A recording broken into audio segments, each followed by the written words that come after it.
बिस्मिल्लाहिर्रहमानिर्रहीम। अस्सलाम वालेकुम नाज़रीन, प्रोग्राम आप देख रहे हैं 7 से 8 सना हाशमी के साथ। मुझे उम्मीद है कि आप तमाम लोग खैर खैरियत से होंगे। आज का दिन तारीख में ज़ाहिर है लिखा भी जा चुका है और तारीखी हैसियत भी इख्तियार कर चुका है।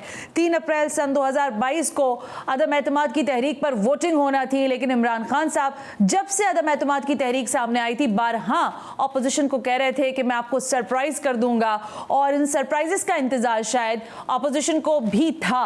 अपोजिशन ये समझ रही थी कि कुछ लोग शायद तोड़े जाएंगे, कुछ लोग हमारे सफ़ों में से उठकर हुकूमत का हिस्सा बन जाएंगे, लेकिन शायद सूरत हाल ऐसी बन नहीं रही थी। कल रात तक भी इमरान खान साहब इस बात पर बड़े फर्म बिलीवर हमें दिखाई दिए कि उन्होंने कहा कि आप लोग ऐसा मुझे इशाइये में बैठे जैसे मुझे अलविदा कहने आए, खुदाफिज कहने आए हैं, तो आप परेशान ना हो। और आज भी उन्होंने ये जुमला दोहराया कि घबराना नहीं है। लेकिन अदम एतमाद की तहरीक पर इमरान खान साहब ने क्या और कहा वो सुन लें, फिर कंटिन्यू करते हैं जरा बात को। मैंने अभी से प्रेसिडेंट साहब को भेज दिया है, एडवाइस भेज दी है कि असेंबलियां डिसॉल्व करें। एक डेमोक्रेटिक सोसाइटी में हम डेमोक्रेट्स अवाम के पास जाएं, अवाम से इलेक्शन हो, अवाम फैसला करे कि वो किसको चाहती है। कोई बाहर से साजिश और इस तरह के लोग, करप्ट लोग, पैसे की बोरियों से लोगों को खरीद के इस मुल्क की तकदीर का फैसला ना करें। वो कह रहे हैं कि बाहर के लोगों ने साजिश की है। अब मामला ज़ाहिर सुप्रीम कोर्ट ऑफ पाकिस्तान के पास है, वहां पर आज खुद नोटिस ले लिया गया है अटॉर्नी जनरल को, और बाकी तमाम मामला लोगों को नोटिस भी कर दिए गए हैं। हमारी इत्तलात के मुताबिक गलत या सही हो सकती हैं, लेकिन फुल कोर्ट बहरहाल शायद इस अहम तरीन मामले को सुने। ऐसा ना हो कि कोई डिफरेंस सामने आए, लिहाजा मेरी इत्तलात ये है कि शायद ये फुल कोर्ट की जानिब जाएगा। लेकिन क्या वाकई कोई कानूनी पेचीदगी हुई है या नहीं, आईने पाकिस्तान की खिलाफ वर्जी हुई है या नहीं, ऑपोजिशन के मुंह को क्या लगा, हाथ को क्या लगा, हुकूमत ने क्या तुरुप का पत्ता चला दिया या नहीं चला दिया, इस सब पर बात करने के लिए इंपॉर्टेंट शख्सियात हैं जिनको आज मैंने ज़हमत दी है। इस्लामाबाद स्टूडियो से मुझे ज्वाइन करेंगे कंबर जैदी, सुप्रीम कोर्ट रिपोर्टर भी हैं, एंकर पर्सन भी हैं। उनसे ज़रा पूछेंगे कि आज क्या हलचल रही वहाँ पर। यहाँ मुझे कराची स्टूडियो में ज्वाइन करें Nisar Syed, director news and current affairs, उनसे भी बात करेंगे। मुजाहिद बरेलवी साहब सीनियर एंकर पर्सन है, आपसे कुछ देर में मुझे ज्वाइन करने जा रहे हैं। कानूनी नुकात पर हम जरा बात करेंगे एतजाज एहसन साहब से और इरफान कादर साबिक अटॉर्नी जनरल ऑफ पाकिस्तान से। लेकिन मैं जरा गुफ्तगू का आगाज के लेती हूँ निसार साहब आपसे। सरप्राइजिंग दिन था, बड़ा इंतजार था, ऑपोजिशन शायद कुछ इंतजार करती रह गई। आपको कैसा मंजरनामा लगा आज के दिन का, अगर मैं कहूँ कि थोड़ा सा अहाता करें? आज वज़ीर आज़म ने जो सरप्राइज़ कहने की बात की थी वो आज पूरी कर दी है। अपोजिशन क्या, उनके मेंबरान असम्बली भी काफ़ी सरप्राइज़ थे कि आज ये एकदम क्या हो गया है। और बहरहाल पाकिस्तान की सियासत में, पाकिस्तान के मामलात में एक भौचाल आया हुआ है। अब ये मामला कौमी असम्बली से निकलकर सुप्रीम कोर्ट ऑफ पाकिस्तान के पास चला गया है। अगर ये असम्बली तहलील हो जाती है और सुप्रीम कोर्ट इस फैसले को एंडोर्स कर देती है तो फिर सूबाई असम्बलियों के रहने का भी आपको पता है जवाब नहीं होगा और मुल्क नए इंतखाबात की तरफ जा रहा है तेज़ी के साथ। तो ये एक सरप्राइजिंग डिसीजन था, और अगर ये फैसला रिजेक्ट होता है, सुप्रीम कोर्ट इसको एंडोर्स नहीं करती, तो भी इमरान खान साहब के पास मजीद ऑप्शंस मौजूद हैं। यानी इस सिस्टम ने अब मजीद नहीं रहना, चाहे कुछ दिनों के लिए चले या कुछ फौरी ख़त्म हो जाए, लेकिन इस सिस्टम को लगता ही है कि ये असम्बली अब मजीद नहीं चल सकेगी, कंट्रोवर्सीज का शिकार हो चुकी है। अच्छा, अगर हम निसार साहब यही बात जो आप कह रहे हैं ना कि कंट्रोवर्सीज तो हैं ज़ाहिर है, लेकिन अब ये जो सवाल पैदा हो गया है, मैं इस्लामाबाद जाती हूँ, जैसे कनेक्ट हो जाए इस्लामाबाद मुझे बताइएगा, क्या वाकई आपको लगता है कि रुगर्दानी की गई है आइन से और इस पर कड़ी सज़ा हो सकती है, जो कि ऑपोजिशन कह रही है कि हम आर्टिकल 6 लगा देंगे? जी आपने अभी मुख्तलिफ कानूनदानों की बातें सुनी हैं, इसमें भी वो 2 हिस्सों में तकसीम है। कुछ कहते हैं कि आइन की वायलेशन हुई है, कानून को रोक दिया गया है, और कुछ कहते हैं कि सुप्रीम कोर्ट की रूलिंग को चैलेंज नहीं किया जा सकता। तो ये 2 बातें इस वक्त मौजूद हैं कि उसकी तशरीह हो सकती है लेकिन चैलेंज नहीं किया जा सकता। इसलिए 2 हिस्सों में कानूनदान भी तकसीम है। इसी तरह पूरा मुल्क भी 2 हिस्सों में तकसीम हो चुका है इस वक्त। एक इमरान खान साहब के डिसीजन की और उनके साथ खड़ा हुआ दिखाई देता है, और एक ग्रुप, एक तबका जो है वो इमरान खान साहब के अगेंस्ट है, अपोजिशन के मौक़िफ़ की हिमायत करता हुआ दिखाई देता है। यानी सोसाइटी तकरीबन हमें डिवाइड नजर आ रही है। कंबर जैदी साहब, आप इस्लामाबाद में मौजूद हैं, सुप्रीम कोर्ट अभी विजिट कर आए हैं, फरमाइएगा क्या मामला सामने रखे गए हैं, किन नुकात पर सोचकर, ज़ाहिर नोटिस तो हो गए ये हमारे इल्म में है, लेकिन इतवार के दिन सुप्रीम कोर्ट को खोला गया, चीफ जस्टिस साहब तशरीफ लेकर आए, क्या वाकई कुछ हंगामा खेजी थी इस सारे कैफियत के अंदर जो आज कौमी असेंबली में हुआ? जी बिल्कुल सना, आज एक अनयूजुअल डे था और चीफ जस्टिस ने बाकायदा इस केस का नोटिस लिया और उसके बाद तमाम लोग फरीकैन इंतज़ार कर रहे थे। सियासी रहनुमा सुप्रीम कोर्ट आना शुरू हो गए थे कि ये केस जल्द अज जल्द लगे, क्योंकि आपको पता है आज वोटिंग का भी आखिरी दिन था, 7वां रोज़ था, ताकि सुप्रीम कोर्ट से कोई इंटरम रिलीफ ओपोजिशन को मिल जाए। यहाँ पर हम अपने नाजरीन के साथ ये शेयर कर सकें कि फौरी जो रिलीफ ओपोजिशन चाह रही थी और वो चाह रही थी स्पीकर की रूलिंग को मुस्तरद किया जाए, वो रिलीफ नहीं दिया गया है। और सुप्रीम कोर्ट ने, चीफ जस्टिस ने खुद इस केस की समाअत की है। 3 रुकनी बेंच था। इससे पहले ये तसव्वुर किया जा रहा था कि फुल कोर्ट या 5 रुकनी बेंच सुनेगा, लेकिन 3 रुकनी बेंच ने इस केस की जब समाअत की तो जज साहब ने आके बताया कि हमने इस पर कंसल्टेशन पहले कर लिया और हमारे जजेस साहिबान इस बात पे मुत्तफिक हैं कि हम तमाम पार्टीज को नोटिस जारी कर रहे हैं। तमाम सियासी पार्टीज को नोटिस जारी कर दिया गया। इस पर मुस्लिम लीग नून के आजम नजीर तारड़ जो है वो सामने आए और उन्होंने कहा कि स्पीकर रूलिंग को मुस्तरद किया जाए और उसके खिलाफ जो है डिसीजन दिया जाए, जो अदालत ने कहा कि हम सुन कर देंगे। फिर सुप्रीम कोर्ट बार के वकील सामने आए, उन्होंने कहा कि जो पार्लियामेंटेरियंस हैं वो वहां पे धरना दिए बैठे हैं, तो जिस पर जस्टिस इजाजुल एहसन ने रिमार्क्स दिए कि पार्लियामेंट के वकार को मजरू करता है, उनको चाहिए कि सुप्रीम कोर्ट ने इस चीज का नोटिस ले लिया। कल इस केस की डिटेल समाअत करेंगे, फिर मजीद जब बात करने की कोशिश की कमर, मैं इससे आगे एक सवाल करना चाह रही थी। एक तो मैं वेलकम करूंगी मुजाहिद बरेलवी साहब स्टूडियो में तशरीफ ले आए, तो वो भी आ जाएं, बैठ जाएं, लेकिन मैं कंटिन्यू ही करना चाहती थी कमर, आर्टिकल 5 को जिसको आज फवाद चौधरी साहब ने वहां बात की असेंबली के अंदर, क्या इसकी कहीं बात हुई? क्योंकि हम ये सुन रहे थे कि एहसन भवन साहब कह रहे थे कि इसका बहुत बुरी तरह से इसको वायलेट किया गया है। क्या नुकात दरखास्त में कुछ दायर हुआ है ये सब कुछ?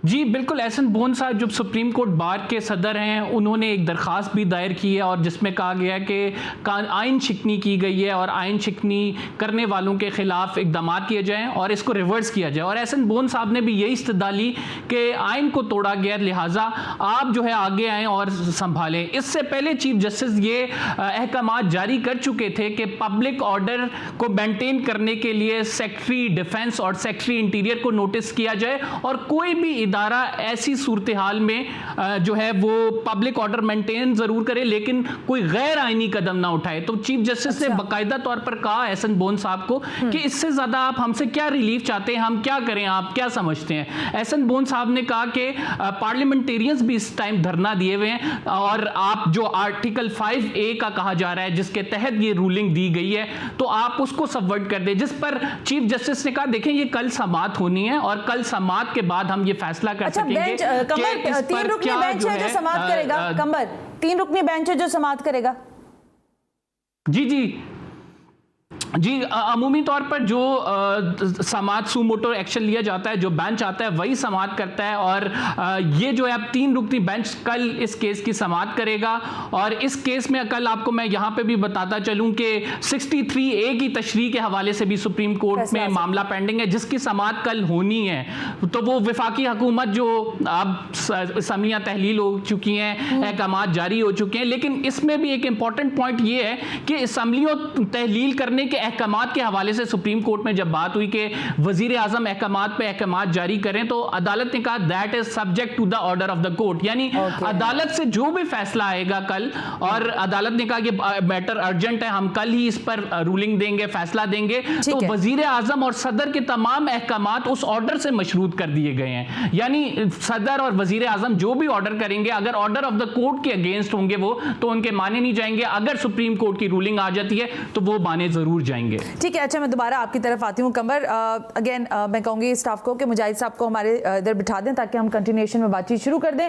निसार साहब, गुज़िश्ता कई दिनों से ये जंग जारी थी, यानी ऑपोजिशन की भी जंग जारी थी, हुकूमत भी अपने सारे नंबर्स शो करना चाह रही थी।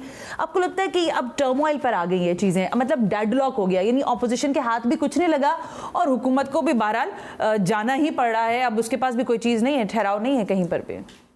ये हुकूमत ये चाहती थी कि अपना टाइम पीरियड पूरा करे, लेकिन जिस तरीके से अपोजिशन ने चीज़ों को मैनेज किया है, नंबर्स ऑफ जो वोट्स है वो अपने साथ किए हैं, मुनरिफ अराकीन की एक बड़ी तादाद उनके साथ आई है, तो उसके बाद हुकूमत की ये ख्वाहिश कि वो अपना टाइम पूरा करे वो तो पूरा नहीं हो सका। लेकिन हुकूमत की अब दूसरी ख्वाहिश सामने आ गई है, वो ये कि अर्ली इलेक्शंस हैं, जिस पे पहले फरीकैन राजी थे, लेकिन इस वक्त लगता है कि अपोजिशन अर्ली इलेक्शन पर रिलेक्टेड नजर आती है।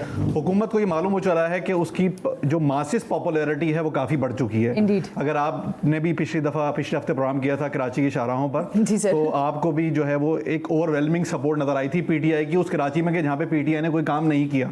तो इसी तरीके से केपीके के जो बल्दियाती इंतखाबात हैं उसके नताइज में भी हमें नजर आता है कि उन इलाकों से भी पीटीआई जीती है जो कि नवाज लीग के और जेयूआई के मजबूत इलाके थे। यानी जो सेकंड फेज है उसमें पीटीआई ने सक्सेसफुल नताइज जो है ना वो अर्न किए हैं। तो इसलिए पीटीआई को ये मालूम हो चला है कि उनका जो ये नारा है, उनका जो बयानिया है, वो अवाम में अपनी जगह बना गया है और वो चाहते हैं कि अर्ली इलेक्शन हो। और अपोजिशन को अर्ली इलेक्शन इस वक्त फिलहाल सूट नहीं करता। उनकी यही ख्वाहिश होगी कि कम से कम साल का पीरियड उनको मिले तो ही वो इलेक्शंस में जाएं, वरना उनको ये 2/3 मेजॉरिटी का जो ख्वाब है वो शायद खान साहब को तो मिल जाए लेकिन अपोजिशन को मिलता दिखाई नहीं देता इस सूरत में। बड़ी इंपॉर्टेंट बात है। आई थिंक मुजाहिद बरेलवी साहब, एक तो हमारी शर्तें लगी हुई थी, हम बार बार कह रहे हैं, अब मुझे नहीं पता हम शर्त हारे के जीते या तो असेंबलियां ही तहलील हो गई हैं। एतलाश यही होता है कि जो एक तबसरा तजिया वहाँ पहुँच जाता है कि फिर शर्त पे लगा लेते हैं, जैसे वो कप्तान कह रहे थे कि लास्ट बॉल। मुझे लगता है लास्ट बॉल में मुझे लगता है शायद आप हार गई हैं। अच्छा चले, लेकिन आप मुझे बताएं सर, सिस्टम हारा क्योंकि हम सिस्टम पे एक बात मैं जो मैं शेयर भी करूंगा अपने दीगर मेहमानों से भी और खुद निसार साहब से भी, कि जिस सरप्राइज़ की बात कर रहे थे, कम से कम एक सियासत और सहाफ़त के ताल्लुक़ की हैसियत से ये ज़रूर सरप्राइज़ था जो आज हमारा ये ख्याल था कि खास साहब शायद एक्सेप्ट कर लें या इससे कोई और ज़्यादा उठाएं, लेकिन ये आर्टिकल 38 कल बड़ा डिटेल से आ चुका था और उसमें ये कहा गया था कि स्पीकर आएगा, आने के बाद वो इजलास मुलतवी करेगा। जब वो मुलतवी कर देगा तो उसके बाद प्रेसिडेंट को फिर नई असम्बली लानी पड़ेगी सेशन के लिए।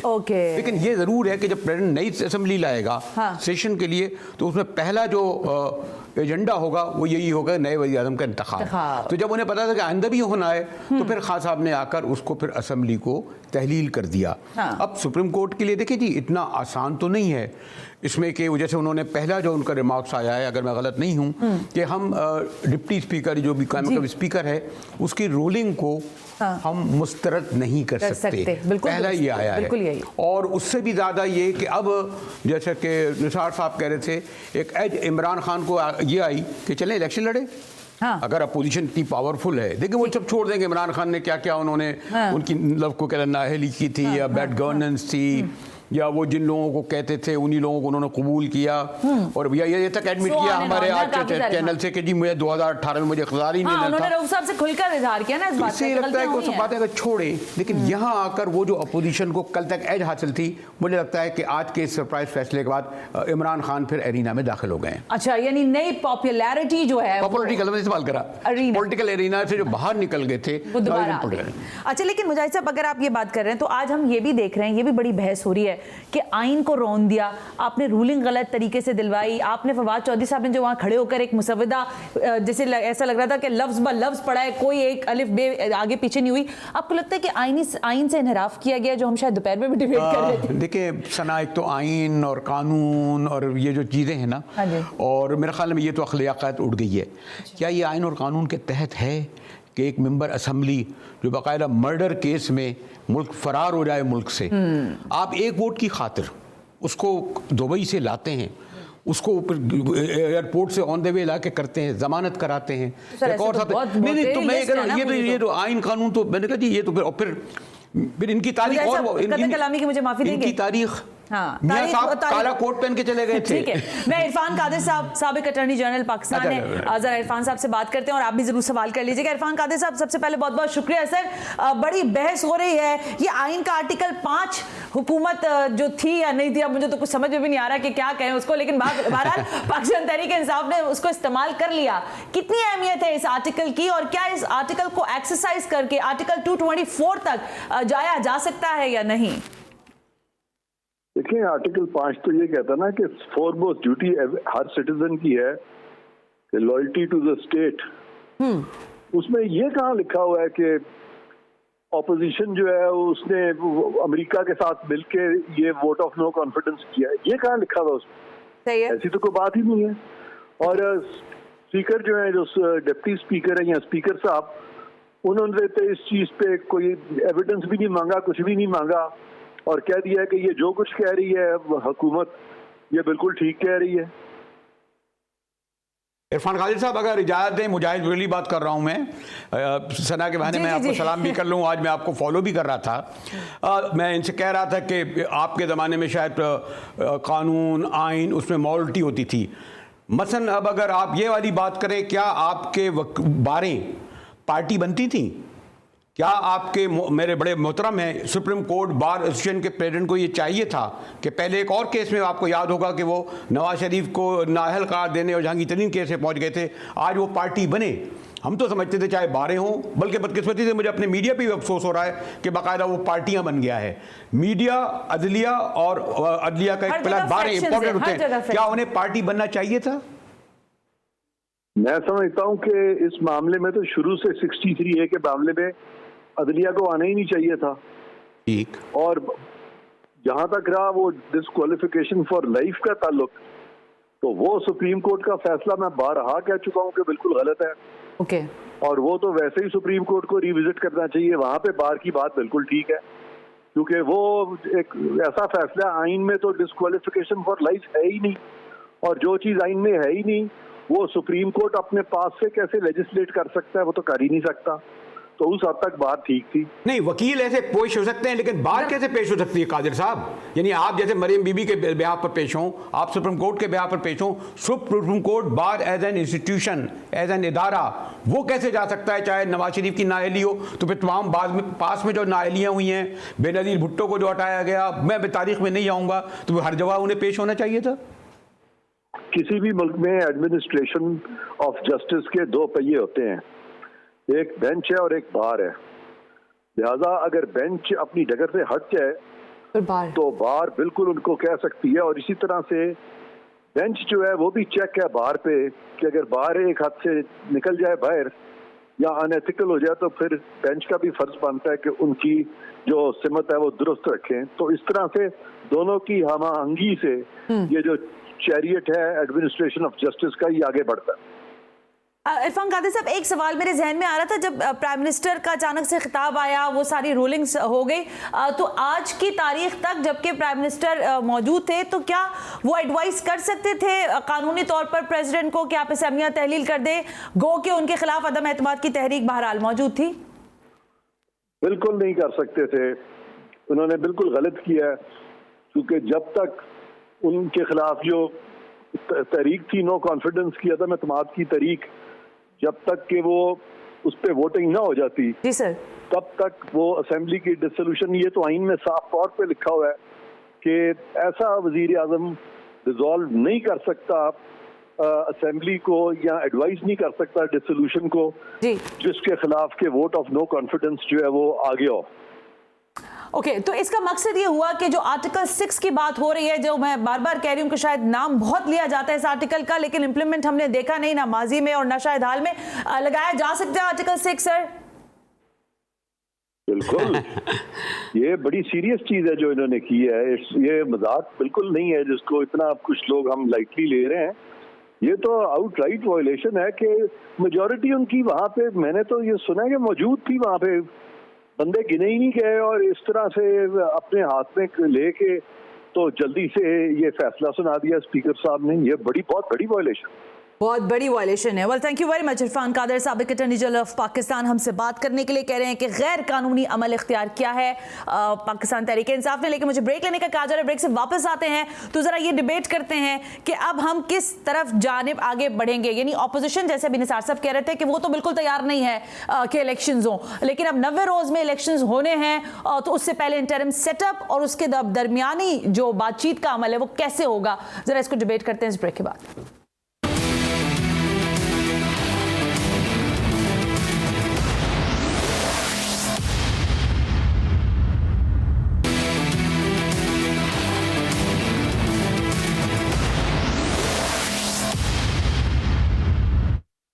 वेलकम बैक नाज़रीन, हम ब्रेक पर थे और ज़ाहिर तहरीक अदम एतमाद जो है उस पर काउंटिंग और वोटिंग तो कुछ ना हो सकी, लेकिन बहरहाल इमरान खान साहब ने एक अच्छा, लोग कह रहे हैं कुछ हल्के कह रहे हैं एक अच्छा मूव है, कुछ उसको ज़ाहिर है नापसंदीदगी भी उस पर इजहार कर रहे हैं। मेरे साथ मुजाहिद बरेलवी साहब, निसार सैयद साहब मौजूद हैं। सर हम अब बात करें आईनी पेचीदगी के हवाले से, लेकिन अब ये शेख रशीद साहब नहीं, चौधरी साहब अभी आ रहे हैं, जब तक हम उनको कनेक्ट करते हैं। निसार साहब ये फरमाइएगा, फिर मैं मुजाहिद साहब की तरफ जाती हूँ। शेख रशीद साहब कह रहे हैं मैं तो 2 माह से कह रहा था, इन लोगों को समझा रहा था कि भाई इलेक्शन की तरफ चले जाओ, पॉपुलैरिटी भी मिलेगी, चीजें भी सेट हो जाएंगी। आपको लगता है कि टाइम गेन किया हुकूमत ने और ये इसके फेवर में जा रहा है, और आइंदा इलेक्शंस में जो आप बार बार बात कर रहे हैं, मेरा ख्याल है वो मैं सनद के तौर पे आपसे दोबारा कहलवाना चाह रही हूँ कि 2/3 अक्सरियत से पाकिस्तान तहरीक इंसाफ दोबारा उभरती हुई आपको दिखाई दे रही है। देखें, पीटीआई के पास या पीटीआई की लीडरशिप को ये उम्मीद थी कि ये सिस्टम उनका मज़ीद 1 साल चल सकता है। ओके, अगर उनको ये उम्मीद ना होती या यकीन दहानी ना होती तो वो अर्ली इलेक्शंस में जाने की बात करते, लेकिन इसी दौरान उनके खिलाफ वोट ऑफ नो कॉन्फिडेंस सामने आया और वो इस मुश्किल का शिकार हुए। ठीक है, आखिरी वक्त तक खान साहब ये कहते रहे कि मैं आखिरी बॉल तक खेलूंगा, और हमने पहले भी कहा था कि खान साहब ना खुद खेलेंगे ना किसी को खेलने देंगे, और आज उन्होंने पिच उखाड़ दी है। ऐसे ही तो ये सूरत हाल हमारे सबके सामने है। अगर अर्ली इलेक्शंस होते हैं जैसे हम समझते हैं कि 3 महीने या 4 महीने के अंदर, तो पीटीआई के पास इस वक्त बहरहाल पॉपुलर सपोर्ट नज़र आती है, जिसकी नताइज जो है वो हमने रोड सर्वे से देख सकते हैं, जिसको हम बल्दियाती इंतखाबात जो केपी के हुए हैं वहाँ के नताइज की सूरत में देख सकते हैं। जिस शहर में हम रहते हैं वहाँ पर और सोशल मीडिया में जो मूव चल रही है उससे नज़र आता है कि इमरान खान इस वक्त पॉपुलर सपोर्ट ले सके हैं। अलबत्ता अगर अपोजिशन हिकमत अमली के तहत काम करती और इमरान साहब को 1 साल और पूरा करने देती, तो शायद उनके लिए सियासत में वापस आना बहुत मुश्किल हो जाता। लेकिन बहरहाल किसके कहने पर अपोजिशन ने गलती करी है? खान साहब कहा रहा है, किसी ने कुछ कहा ही नहीं इस दफा, तो सारे लोग इंतजार ही करते रहे कि कुछ कहे। खान साहब जो हैं वो जो कह रहे हैं कि किसी गैर मुल्की ताकत ने उनको कहा है, उसके कहने पे करिए। बहरहाल अपोजिशन ने अब ये लगता है कि उन्होंने सुसाइड कर लिया है, सुसाइड अटेम्प्ट है, पॉलिटिकल सुसाइड है। अच्छा चले इसी बात को डिबेट मुजाहिद साहब, ये फिर ये जो हमारे इत्तेहादी थे, आधे काफ लीग वाले इधर चले गए, एमक्यूएम वाले, फिर अख्तर मेंगल साहब, मतलब बड़े जीरक आदमी अख्तर मेंगल साहब, उनकी भी अपनी तो गालिबन जो अब जब इमरान खान नई इनिंग खेलने जा रहे हैं, वैसे बिलावल ने बड़ी अच्छी बात कही, एक तो क्रिकेट खेलते खेलते फुटबॉल खेलने लगे और तीनों ही विकेट उखाड़ के ले गए, कहना खेलेंगे ना खेलने देंगे, और इसमें बड़ी उनकी मासूमाना, मेरे ख्याल जाती उनका एक कमिटमेंट था, कोई पॉलिटिकल किसी ने तजिए के बाद नहीं कहा था कि विकेटें उखाड़ के ले गए, खेलेंगे ना खेलने देंगे, इस तरह के हम लोग उस ज़माने में होता था। एक तो ये कि अगर इमरान खान साहब आए, क्योंकि अब नया चैप्टर आया है, उन्हें यकीनन, और उनमें गालिबन हमारे उन्होंने एंकर, सीनियर एंकर से एतराफ़ भी किया, जिस तरह मोहतरमा बेनज़ीर भुट्टो ने, आपको याद हो निसार साहब 1988 में ऐसे ही इक़रार लिया था ना, गुलाम ईसा खान सदर, डॉक्टर एमक्यूएम की 12 बैसाखियाँ, तो इमरान खान साहब को क्या इल्म नहीं था कि जिन बैसाखियों के सहारे वो पावर में आए हैं, क्या उन्हें वो जो तब्दीली सरकार ये सब वो कर सकते हैं? एक तो ये उन्हें मालूम हो गया कि इस सिस्टम के बाद उनकी एक वक्त आया था कि महंगाई के हवाले से मकबूलियत वहीं आ गई थी जो अपोजिशन की, बल्कि अपोजिशन को मौका ही इसलिए मिला कि इमरान खान जो हम कहते हैं डिलीवर वो नहीं कर सके। ये तो एक बात हुई, लेकिन कल का दिन बहुत अहम है। और मेरे ये ख्याल है कि ये भी बदकिस्मती है कि जब हम लोग खुद पॉलिटिकल पार्टीज और मुंतखब नुमाइंदे हम सारा मरबा सुप्रीम कोर्ट पर गिरा देते हैं। ये तो और जो क्यों सुप्रीम कोर्ट इसमें कहे, और हमारा क्योंकि उसमें फिर भी इबहाम है। मसलन ये इबहाम था कि vote of no confidence pass हो जाएगा, तो ये नहीं था कि फौरन ही leader of the opposition Shahbaz Sharif या कोई भी होगा वो कायदे ऐवान बन जाएगा, वहाँ फिर दोबारा इजलास होना था। यानी अगर आज करारदाद पास भी हो जाती वोट ऑफ नो कॉन्फिडेंस, उसके बाद भी इजलास मुलतवी होना था। ठीक है, यानी ऑटोमेटिकली नहीं होना था कि शहबाज शरीफ साहब कहते हैं कि मेरे साथ 176 खड़े हैं और मैं प्राइम मिनिस्टर हूँ, फिर वो प्रेसिडेंट को बात जाना था, प्रेसिडेंट बना था। ये मेरे ख्याल में शायद इनसे चूक हो गई, या इनके बाखबर माहिर कानून ये नहीं बता सके कि आप आज प्राइम मिनिस्टर नहीं इलेक्ट होने जा रहे हैं। ये तो आइन के तहत हुआ है। और ये बारीकी मेरे ख्याल में जो इमरान खान के माहिर कानून ने बता दी कि आपका भाई ये टाइम होगा, और उससे उन्होंने फ़ायदा उठाया, मुलतवी किया। और इस दौरान ये देखें, ये भी इल्म शायद आप डिस्कस हो रहा था कि इमरान खान साहब ने, उनकी टीम ने तमाम जो दस्तावेज़ हैं पहले भी साइन करा के रखे थे। ये सदर की समरी भी तैयार थी, उसमें भी साइन थे। ये जो करना था, ये सब चीज़ें उनके पास तैयार थी। ये था कि किस मौके पर कब लाया करना है।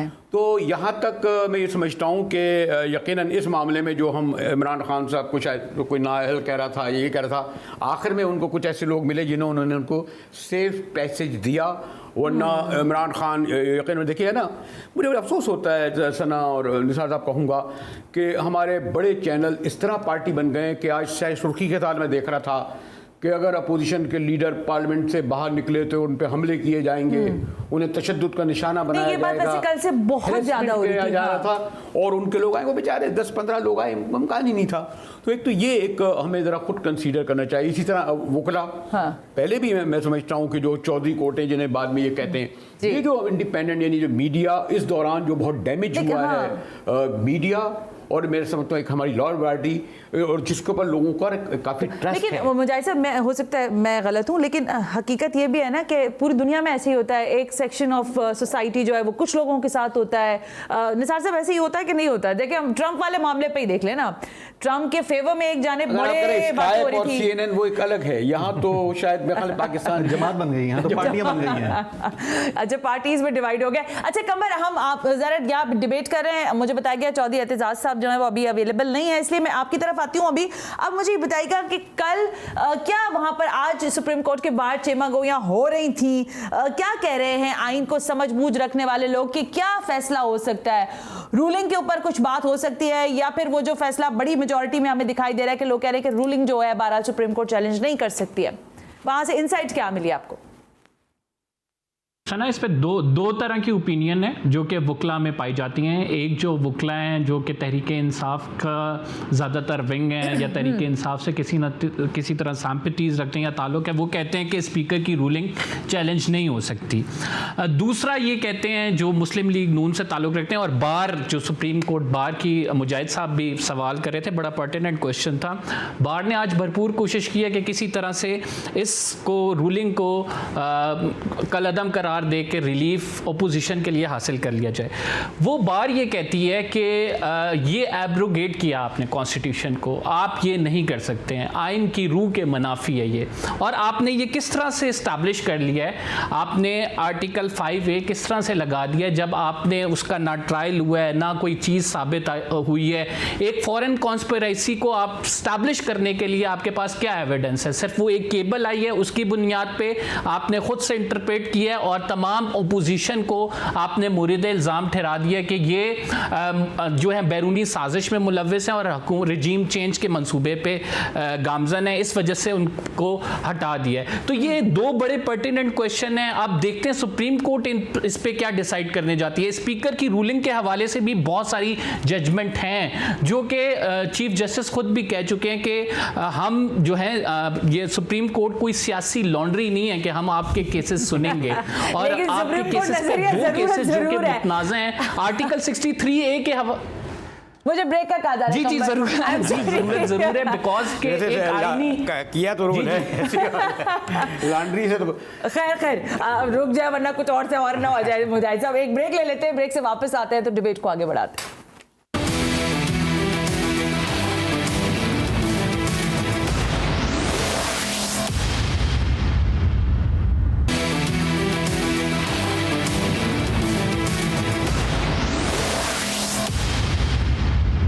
वेलकम बैक नाज़रीन। शायद अदम एतमाद की तहरीक की ये गूंज अब थमने वाली नहीं है। हम यही बात कर रहे हैं कि क्या सही हुआ क्या गलत हुआ, लेकिन शायद वक्त ही साबित करेगा कि कौन कहां गलत था या सही था। मुजाहिद बरेलवी साहब, वक्त मेरे पास बिल्कुल कम रह गया है, फरमाइएगा कि अब आप आगे का मंजरनामा, आपने कहा कि कल के दिन की अहमियत बहुत ज्यादा है, लेकिन पॉलिटिकल मंजरनामा क्या देखते हैं? 224 आर्टिकल कहता है 15 दिन तक वजीर आजम का ये मनसब रखा जा सकता है इमरान खान साहब के पास, उसके बाद उनको बहरहाल हट नहीं होगा। एक तो बात यही है कि मेरे ख्याल में अपोजिशन ने शायद या उन्हें जो बताया गया था मतलब की बातें पड़ी थी। आज जो कुछ हुआ वो कोई गैर आईनी गैर कानूनी था, पार्लियामेंट के रूल के तहत था। ठीक है, यानी स्पीकर आएगा और इसी तरह मुलतवी करेगा। ये नहीं है कि अगर 176 बिल्कुल करारदाद पास भी हो जाती तब भी आज प्राइम मिनिस्टर शहबाज शरीफ साहब को नहीं बनना था। उसके लिए फिर प्रेसिडेंट को एक असम्बली की तरफ जाना था। तो उस जो आप कहते हैं इस आइन में जो एक इबाम रह गया, ये जो खासतौर पर पार्लियामेंट में, उसका उन्होंने फ़ायदा उठाया और असम्बली के इलाज मुलतवी कर दिया। प्रेसिडेंट और प्राइम मिनिस्टर साहब ने तहलील कर दी, समरी भेज दी, तो उससे फ़ायदा उठाया। अब मेरा ख्याल है इस मौके पर एक अपोजिशन को पहली बार डिफेंसिव ये थ्रू आउट जा रहे थे। बिल्कुल ठीक है, लेकिन इसमें एक सवाल मैं करना चाह रही थी कि अभी हम ब्रेक पे हंसते हुए बात कर रहे थे नजरिया ज़रूरत की। अब जाहिर है सुप्रीम कोर्ट तशरीह तो करेगी, इस तशरीह में आपकी, वैसे ही मैं एक बात पूछूं, जाहिर है आइन तो आइन है, लेकिन आपको क्या लगता है फेवर कहाँ हो सकता है? देखिए इस दौरान बहुत काम हुआ, नवाज शरीफ और बेनज़ीर ने जैसे इनकी गवर्नमेंट टूटी गई तो इन्होंने इसको सेव करने की बहुत कोशिश की। पहले तो साजिश था, बूटों की चाप सुना दी थी, गुलाम इसाक खान के बाद इख्तियार थे सस्पेंड, अब वो इतना कर दिया 58(2)B भी खत्म और सब। हाँ बिल्कुल, ये जो है अब तो बहुत ज़्यादा चीज़ें बहुत ही कॉम्प्लिकेटेड हैं। इसके बावजूद 18वीं तरमीम के बाद इतना उन्होंने ऑटोनॉमस बना दिया है। फिर भी जैसे मैंने ये कहा, अब आगे का भी जो मरहला है, ये दो हफ्ते कौन रहेंगे, इसमें भी इबाम है। ये 2 हफ्ते यानी उनको देना पड़ेंगे। तो ये अभी केयर टेकर, अब इलेक्शन कमीशन का काम है, शुरू हो जाएगा कि जब वो इलेक्शन कमीशन तो वो कराएंगे ना, फिर केयर टेकर जो गवर्नमेंट्स बनेंगी। तो अब सवाल ही सवाल है और जवाब कहीं नजर नहीं आ रहा। निसार सैयद साहब, अब आप फरमा दीजिए कि इस सेटअप में जो सिचुएशन हमारे सामने है, कैनवस पे काफ़ी सारी चीज़ें बिखरी हुई हैं, अब रोल्स की बात हो रही है। देखिए हमने बड़ी अरसे तक अदम एतमाद की तहरीक के दौरान ये बात सुनी कि न्यूट्रलिटी मौजूद है, लोग इंतज़ार कर रहे हैं इशारों का, सवालों का, जवाबों का, लेकिन वहाँ से कुछ नहीं हो रहा। अब आपको क्या लगता है कि बिल्कुल मजीद पिक्चर धुंधला गई है या क्लियर हो गया है आपके, एक जानिब ये हो रहा है और एक जानिब ये हो रहा है?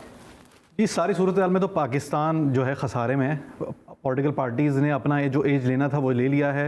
असल खसारा मुल्क और अवाम का है और क्राइसिस जो है वो मेरे ख्याल से मज़ीद गहरा होता जा रहा है, क्राइसिस ख़त्म नहीं हो रहा। यानी अगर ये कॉन्स्टिट्यूशनल क्राइसिस जो है अब ये लीगल क्राइसिस में बदल चुका है और लीगल क्राइसिस के बाद ये लॉ एंड ऑर्डर या इकोनॉमिकल सिचुएशन की तरफ जाएगा और इलेक्शन फौरी हो भी नहीं सकते। अगर हम बात करते हैं कि पाकिस्तान के पास ना इतना सरमाया है, ना पाकिस्तान के पास इतनी अच्छी इकॉनमी है कि फौरी तौर पर हम इलेक्शन का खर्चा बर्दाश्त कर सकें, तो हम ये कहेंगे कि बहरहाल इस वक्त सूरत हाल अच्छी नहीं है पाकिस्तान की और अल्लाह रहम करे, ये क्राइसिस कहां लेके जाएगा कुछ नहीं कह सकते इस बार। Thank you very much Nisar Syed, Mujahid Barelvi, Qamar Zaidi, बहुत बहुत शुक्रिया। इरफान कादिर साहब आपका भी बहुत शुक्रिया। वक्त बिल्कुल खत्म हो गया है, लेकिन जाहिर है ये डिबेट रुकने वाली नहीं है जब तक सियासी मंजरनामा वाज़ेह नहीं हो जाता।